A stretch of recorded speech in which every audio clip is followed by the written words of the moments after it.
3,000 pesos naman po na cash ang pwede mong mautang dito sa loan application na pag-uusapan natin. Buo at wala pang kaltas mong marireceive kung ikaw ay uutang dito. At promise, legit po siya na hindi pang 7 days. Kaya kung kayo dyan ay naghahanap na mauutangan online na gusto nyo yung pang matagalan, installment trend, pwede nyo pong i-consider tong loan application na to. Pero watch nyo muna to hanggang dulo para malaman nyo kung okay utangan para sa inyo itong loan application na to. So this time guys, sa pinaka-highlights nito guys, is overdue na po ako dito sa pinagkakautangan natin na naman na loan application na may offer nga na 3,000 pesos. So later ko po sasabihin sa inyo kung anong name ng application na yun. So may konting pabitin muna tayo dyan guys. Syempre kung di ka pa po nakasubscribe sa aking YouTube channel, kindly click the subscribe button, turn on the notification bell, and this time i-announce ko po yung dalawang lucky winners natin for today's video. And congratulations po sa inyong dalawa. I-claim nyo na po yung prizes sa aking Gmail account. And for those na hindi pa nananalo at gustong sumali rin, don't forget to like this video, mag-iwan ng comment dyan sa comment section, at please share para makasali ka sa ating pa-monthly cellphone giveaway. So last Monday nga po, nag-announce po ako ng lucky winner natin dyan. And so much for that guys. Dito guys, sa pag-uusapan natin na loan application is hindi talaga siya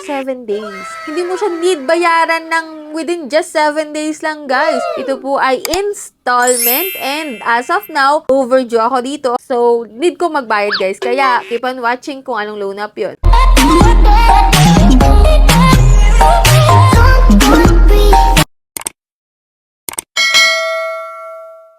Disclaimer, bago tayo mag-start at bago ko i-reveal kung anong application yun, syempre, dito po ay hindi ako agent, hindi rin ako promoter. And sana nga sponsor itong video na to, pero hindi po to sponsor. Based lamang po ito sa personal experience ko sa pag-utang ko sa application na to. So dito guys, overdue na po ako sa kanya. So nagbabayad po ako dito ng installment. Pero this time nga po, gusto ko po siyang bayaran in full para malaman ko kung magkano nga ba yung next reloan ko po dito. So kung makikita mo nga dito, ang pangalan ng application na to is TechCash. Available po ito sa Google Play Store. And baka sabihin dyan ng iba na promote tayo dito, pero hindi po sponsor itong video na to, no? And dito nga guys, umaasa po tayo na makaka-reloan tayo at mas tataas pa yung ating credit limit. So, let's check guys. Ito nga po, no, may due date po ako dito, which is bukas na po yun, January 24. So, due in 1 day tayo guys. So, hindi po ako nagpapa-overdue dito, hindi pa ako nagpapa-late payment kasi sayang naman siya guys. And dito nga kung makikita mo dito sa view details, ayan, 355 po ang kada babayaran ko dito, which is every 7 days naman yun. Pero yung every 7 days na yun guys, is hindi mo siya need bayaran ng full. Pwede mo siyang installment. So, 84 days po ang installment dito. So, hindi ko alam guys kung sa aking account lang or may nakaka-experience din na 84 days. So, let me know dyan sa comment section kung kayo rin guys. And dito kung makikita may select all. So, click natin yan. And then, makikita mo dito ang total repayment po na babayaran ko ngayon is 2,840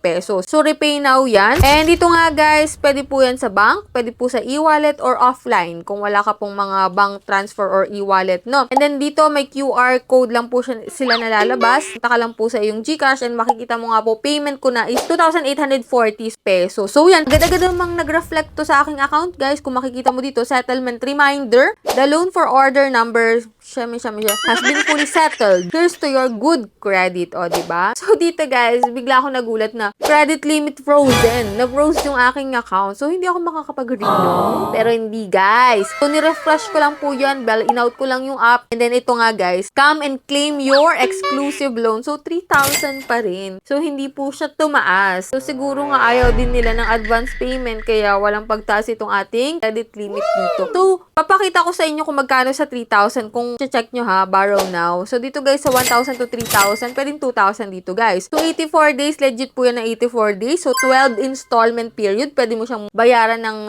12 beses. And then dito sa 3,000 pesos, 3,000 pesos mo po siya talagang marireceive. Buo at walang kaltas, walang kabawas-bawas. So dito guys, repayment plan nga lang, doon naman sila babawi sa interest. So kung makikita mo nga dito guys, sa 1,000 naman guys, 1,000 mo siyang marireceive, buo, walang kaltas, 118 pesos po ang babayaran mo in 12 installment. So kung i-check natin guys, 355 pesos times 12 equals 4,260 pesos. Ilas natin guys yung 3,000 pesos na na-receive natin, which is pumapatak na sa 84 installment po nila, 1,260 lang po yung magiging interest niya. And then dito guys, sa 1,000 pesos, check natin, 118 times 12, 1,416 po yung total repayment. And then, less natin yung 1,000, pumapatak patakpo na. 416 lang po yung magiging interest nito within 84 days installment period nila. So, nasa sa inyo pa rin guys kung maniniwala kayo dito or hindi. Sharing lang naman po ako ng aking account at yung loan details ko dito guys. So, wala tong daya. So, ganito talaga yung aking account. May 84-day installment. So, sana kayo rin guys. And hindi ko siya pinopromote sa inyo. Hindi ko kayo pinupush na umutang din dito. So, bali, sharing lang talaga ako na may ganito talagang application. So, nasa inyo na rin talaga yung decision kung go kayo dito or hindi. So, dito nga guys, nag-advance payment ako. Hindi rin po tumas yung aking credit limit at pwede pa rin akong maka-reload. So, that's it. Yan lang po yung meron dito kay Tech Cash and hoping ako guys na nakatulong itong video na to or nagkaroon kayo ng konting idea about dito. If ever na gusto nyo mag-loan sa mga loan application, syempre manood kayo ng reviews at i-check nyo kung okay yung interest, kung hanggang kailan nyo siya babayaran, at saka i-check yung background kung nanghaharas ba or what. So, that's it. Sabi ko nga sa inyo guys, utang is a big responsibility. So, matuto tayong umutang lang kapag may inaasahan tayong pambayad. So, that's it. Yan lang po yung vlog natin for today. If ever na hindi ka pa po nakasubscribe sa aking YouTube channel, kaya click the subscribe button, turn on the notification bell, and be updated sa aking mga latest uploads. So, bye-bye na muna for now, guys. See you on my next video.